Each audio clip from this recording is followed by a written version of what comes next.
Bismillahirrahmanirrahim. Assalamualaikum warahmatullahi wabarakatuh.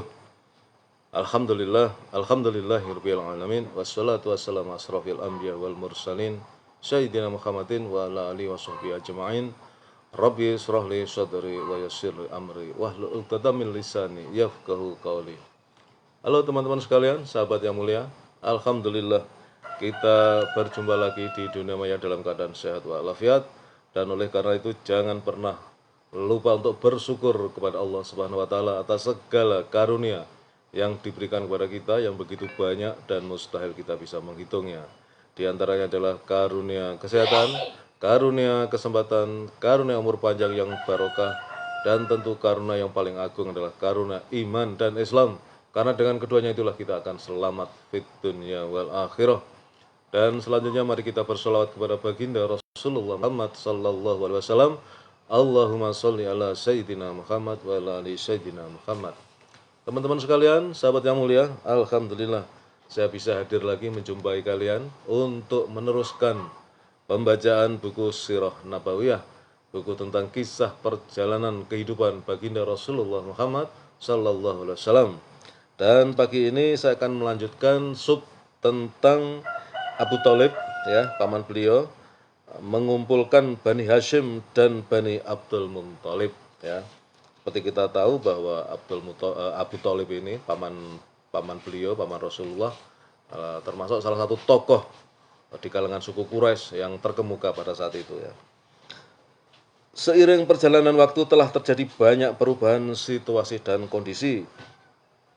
Akan tetapi Abu Thalib masih dibayangi kekhawatiran terhadap kaum musyrik atas penganiayaan mereka terhadap anak saudaranya. Maksudnya beliau Rasulullah. Dia mengingat-ingat kembali rangkaian peristiwa yang telah terjadi. Orang-orang musyrik pernah mengancamnya, lalu mereka berupaya menukar keponakannya dengan Imrah bin Walid untuk membunuhnya. Abu Jahal pernah menampar wajah beliau sallallahu alaihi wasallam dengan batu. Uqbah bin Abu Mu'id mencekik keponakannya itu dengan selendangnya sampai hampir mengakibatkan beliau terbunuh. Ibnul Khattab pernah keluar menghunus pedang hendak membunuh Muhammad. Abu Thalib merenungkan berbagai peristiwa tersebut. Dia bisa mencium bau busuk niat jahat mereka di dalam sanubarinya. Dia yakin bahwa orang-orang Quraisy telah bertekad merusak perlindungannya dan membunuh keponakannya. Hamzah atau Umar secara individu atau siapapun tak ada yang bisa menghalangi orang-orang musyrik jika tiba-tiba mereka membunuh beliau sallallahu alaihi wasallam. Abu Thalib merasa yakin dengan hal itu bahwa mereka telah sepakat untuk membunuh Rasulullah sallallahu alaihi wasallam secara terang-terangan. Kesepakatan ini juga telah diisyaratkan dalam firman Allah Subhanahu wa taala, Am abramu amrun fa inna mubrimun. Bahkan mereka telah menetapkan satu tipu daya jahat, maka sesungguhnya kami menetapkan pula. Surat Az-Zukhruf ayat 79. Lalu apa yang akan dilakukan Abu Thalib? Dia menemui Bani Hashim, Bani Muthalib, dan Abdul Manaf. Dia menyuruh mereka agar mau melindungi keponakannya dan bangkit membelanya. Ternyata mereka menyanggupi permintaan itu, baik yang muslim maupun yang kafir, sebagai bentuk perlindungan kekerabatan, ya. Jadi seperti kita tahu, Bani Hashim, Bani Muthalib, dan Bani Abdul Manaf ini masih, kalau dalam istilah di kita ini, masih terah, ya, satu terah yang sama. Ya. Dan kecuali salah seorang saudara sendiri, yaitu Abu Lahab, ya, kecuali paman beliau Abu Lahab ini yang enggak mau, ya. Dia menolak dan memilih memihak kaum Quraisy kafir, ya, kaum kafir Quraisy. Nah, kemudian mari kita masuk ke sub tentang pemboikotan menyeluruh. Hanya dalam waktu 4 pekan, waktu yang relatif singkat, terjadi 4 peristiwa besar di mata orang-orang musyrik, yaitu Hamzah masuk Islam, disusul Umar. Muhammad SAW menolak tawaran mereka dan kesepakatan bersama Bani Muthalib dan Bani Hashim, baik muslim maupun bukan, untuk melindungi beliau sallallahu alaihi wasallam. Orang-orang musyrik menjadi bingung dan selayaknya mereka merasa kebingungan. Mereka sesungguhnya menyadari bahwa jika Muhammad SAW terbunuh akibat ulah mereka, pasti darah akan mengalir memenuhi lembah Mekah, bahkan bisa membinasakan mereka semua. Mereka menyadari hal tersebut. Oleh karena itu, mereka beralih kepada bentuk kezaliman yang lain, bukan pembunuhan, akan tetapi lebih kejam dibanding kejahatan-kejahatan mereka sebelumnya. Perjanjian kezaliman dan permusuhan. Mereka berkumpul di perkampungan Bani Kinanah yang terletak di lembah Mahsib dan bersumpah untuk memboikot Bani Hasyim dan Bani Abdul Muthalib berupa tidak menikahi mereka, tidak berjual beli dengan mereka, tidak bergaul dan berbaur dengan mereka, tidak mengunjungi rumah-rumah mereka, tidak mengajak berbicara dengan mereka, sampai mereka menyerahkan Rasulullah SAW untuk dibunuh. Mereka menuliskan perjanjian ini di atas sebuah lembaran yang tercantum di dalamnya perjanjian dan kesepakatan untuk tidak menerima perjanjian dengan Bani Hasyim selamanya. Mereka tidak akan menaruh kasihan terhadap mereka sampai menyerahkan beliau sallallahu alaihi wasallam untuk dibunuh. Ibnul Qayyim berkata, yang menuliskannya adalah Mansur bin Ikrimah bin Amir bin Hisham. Maka Rasulullah sallallahu alaihi wasallam mendoakan kecelakaan baginya sehingga tangannya sampai lumpuh. Piagam ini selesai dibuat lalu digantungkan di dinding Ka'bah. Orang-orang Bani Hasyim dan Bani Muthalib baik muslim maupun kafir berhimpun semuanya di lembah Abu Thalib kecuali Abu Lahab pada malam pertama bulan Muharram tahun ke-7 kenabian. Berikutnya 3 tahun di lembah Abu Thalib. Pemboikotan ini benar-benar ketat sehingga bahan makanan dan persediaan pangan habis. Orang-orang musyrik tidak membiarkan makanan atau barang yang hendak dijual memasuki Mekah kecuali mereka segera memborong semuanya. Kesulitan dan kelaparan yang melanda demikian mengenaskan hingga mereka terpaksa memakan apa saja berupa dedaunan dan kulit-kulit binatang. Tangisan bayi dan perempuan yang kelaparan terdengar dari balik lembah. Tidak ada sesuatu pun yang bisa sampai kepada mereka melainkan dengan jalan sembunyi-sembunyi. Mereka bisa keluar dari lembah untuk membeli barang-barang kebutuhan mereka hanya pada bulan-bulan haram, yaitu disucikan dan dilarang terjadi pertumpahan darah. Tetapi demikian, penduduk Mekah menaikkan harga barang-barangnya sangat tinggi sehingga mereka tidak sanggup membelinya. Hakim bin Hisham pernah membawa gandum untuk bibinya Khadijah radhiyallahu anha, tetapi suatu ketika dia dihadang dan ditangkap oleh Abu Jahal guna mencegah upayanya. Untung saja ada Abu Bukhturi yang menengahi keduanya, hingga Hakim bin Hisham tetap bisa membawa gandum itu kepada bibinya. Abu Thalib yang merasa khawatir keselamatan Rasulullah SAW, maka saat orang-orang sudah berada di pembaringannya, memerintahkan beliau SAW untuk tidur di tempat tidurnya.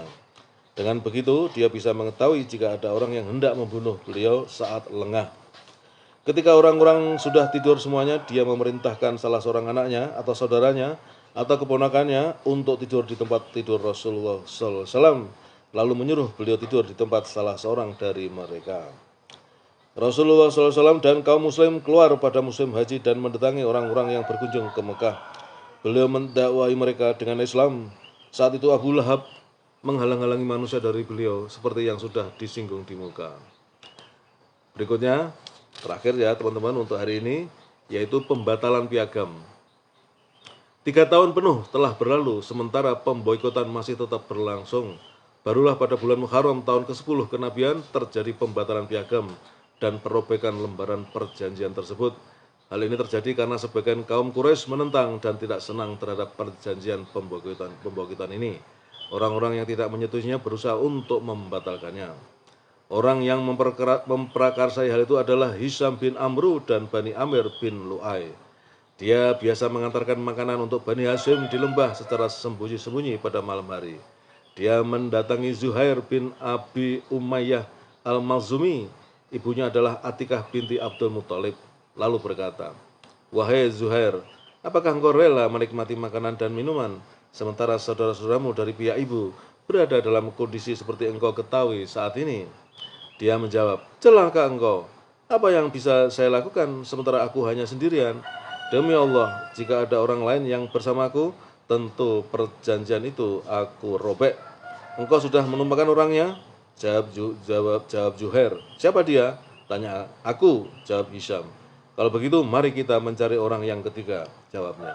Lalu Hisham menemui Mut'im bin Adi. Dia menyebutkan kerabat-kerabatnya di Bani Hashim, Bani Muthalib, dan Bani Abdul Manaf. Kemudian mencelanya karena ikut menyepakati tindakan orang-orang Quraisy yang melakukan kezaliman. Mut'im lalu berkata, celaka engkau, apa yang bisa aku perbuat? Aku ini hanya seorang diri. Dia menjawab, engkau sudah mendapatkan orang keduanya. Siapa dia? Tanyanya. Aku, jawab Hisham. Kita perlu orang yang ketiga, kata Mut'im bin Adi. Aku sudah menumpahkan orangnya. Jawabnya. Siapa dia? Zuhair bin Abi Umayyah, jawabnya. Kalau begitu, ayo kita cari orang yang keempat untuk bergabung bersama kita, kata Mut'im bin Adi. Lalu dia pergi lagi menuju Abdul Bakhturi bin Hisham. Dia mengutarakan seperti yang dikatakannya kepada Mut'im. Al-Bakhturi bertanya, apakah ada orang lain yang menyertaimu? Dijawab, benar. Siapa dia? Zuhair bin Hisham, Mut'im bin Adi, dan aku bersama engkau, katanya. Kalau begitu, mari kita cari orang yang kelima, kata Al-Bakhturi. Hisham pergi menemui Zam'ah bin Aswad bin Muthalib bin As'ad. Dia berbicara dan menyebutkan kerabat-kerabat mereka serta hak-haknya. Zam'ah kemudian berkata, apakah ada orang lain yang bisa membantuku dalam hal ini? Ya, ada, jawabnya. Lalu disebutkan kepadanya orang-orang tersebut. Mereka berkumpul di sisi Al-Hajun. Di sana mereka berjanji untuk bersama-sama merobek perjanjian. Zuhair lantas berkata, biar aku nanti yang akan mulai berbicara. Esok harinya mereka pergi ke tempat pertemuan orang-orang Quraisy. Zuhair berangkat mengenakan jubah. Setibanya di sana dia melakukan tawaf keliling Ka'bah sebanyak 7 kali. Lalu dia menghadap ke khalayak dan berkata, wahai orang-orang Quraisy, apakah kalian tega menikmati makanan dan mengenakan pakaian? Sementara Bani Hashim mengalami kebinasaan, tidak ada yang sudi menjual kepada mereka, dan tidak ada yang mau membeli dari mereka. Demi Allah, aku tidak akan duduk hingga aku merobek perjanjian pemboikotan yang zalim itu. Abu Jahal menjawab, saat itu dia sedang berada di salah satu sisi Masjidil Haram. Engkau dusta, demi Allah, perjanjian itu tidak akan dirobek. Zam'ah bin Aswad, engkaulah yang dusta, demi Allah. Kami sebenarnya tidak setuju sejak pertama kali perjanjian itu ditulis. Abdul Bakhturi menimpali, Zam'ah benar, kami tidak rela dengan apa yang telah tertulis di sana, dan kami tidak menyetujuinya. Mut'im bin Adi pun berangkat bicara, engkau keduanya benar, yang berdusta adalah orang yang berkata selainnya. Kami berlepas diri kepada Allah dari perjanjian tersebut dan apa yang ada di dalamnya. Setelah itu Hisham bin Amru pun mengatakan hal yang sama. Abu Jahal kesal lalu berkata, ini pasti sudah direncanakan di suatu malam, di suatu tempat di luar sana. Waktu itu Abu Thalib sedang duduk di salah satu sisi lain Masjidil Haram. Dia datang untuk menemui orang-orang Quraisy karena Allah SWT telah memberitahu Rasulullah SAW mengenai apa yang terjadi dengan lembaran tersebut. Allah SWT telah mengirimkan rayap untuk memakan semua apa yang dalam lembaran kecuali yang tertulis lafaz Allah. Beliau SAW menyampaikan informasi ini kepada pamannya. Karena itulah dia keluar menjumpai orang-orang Quraisy, lantas memberitahu mereka bahwasanya keponakannya telah berkata begini dan begini. Jika beliau berbohong, mereka akan membiarkan urusannya antara beliau dengan pihak Quraisy. Tapi jika benar, mereka harus memutuskan pemboikotan dan kezaliman tersebut. Mereka berkata, engkau telah bertindak adil. Setelah perdebatan yang panjang antara orang-orang Quraisy dengan Abu Jahal, akhirnya Mut'im bin Adi bangkit menghampiri lembaran perjanjian untuk merobeknya. Ternyata dia mendapati bahwa rayap telah memakan lembaran tersebut kecuali kalimat Bismikallahumma dan setiap kata Allah.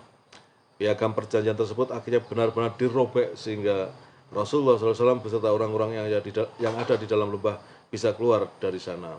Orang-orang musyrik niscaya menyaksikan tanda-tanda keagungan dari berbagai tanda kenabian. Akan tetapi mereka tetap berpaling dari kebenaran. Bahkan kekufuran mereka semakin menjadi-jadi. Sebagaimana firman Allah SWT, wa in yara ayatan yu'ridu wa yaqulu sihrun mustamir. Jika mereka orang-orang musyrik melihat suatu tanda mukjizat, mereka berpaling dan berkata, ini adalah sihir yang terus-menerus. Surat Al-Qamar ayat 2. Demikian teman-teman untuk hari ini yang bisa saya sampaikan. Ya, ini makin menarik ya. Kekuatan Rasulullah makin terlihat karena beliau diberi mukjizat-mukjizat yang membuat orang kafir Quraisy sebetulnya mengakui itu sebagai suatu keluar biasaan, tetapi karena kekufuran mereka mereka tetap menolaknya dan makin menjadi kekafirannya. Demikian teman-teman yang bisa saya sampaikan, mudah-mudahan bermanfaat dengan mendengar atau membaca buku Sirah Nabawiyah ini. Mudah-mudahan kita makin mencintai beliau Rasulullah Muhammad sallallahu alaihi wasallam. Terima kasih, kebenaran datang dari Allah, dan bila saya dalam menyampaikan ini ada kesalahan kekurangan, mohon dibukakan pintu maaf. Terima kasih. Assalamualaikum warahmatullahi wabarakatuh.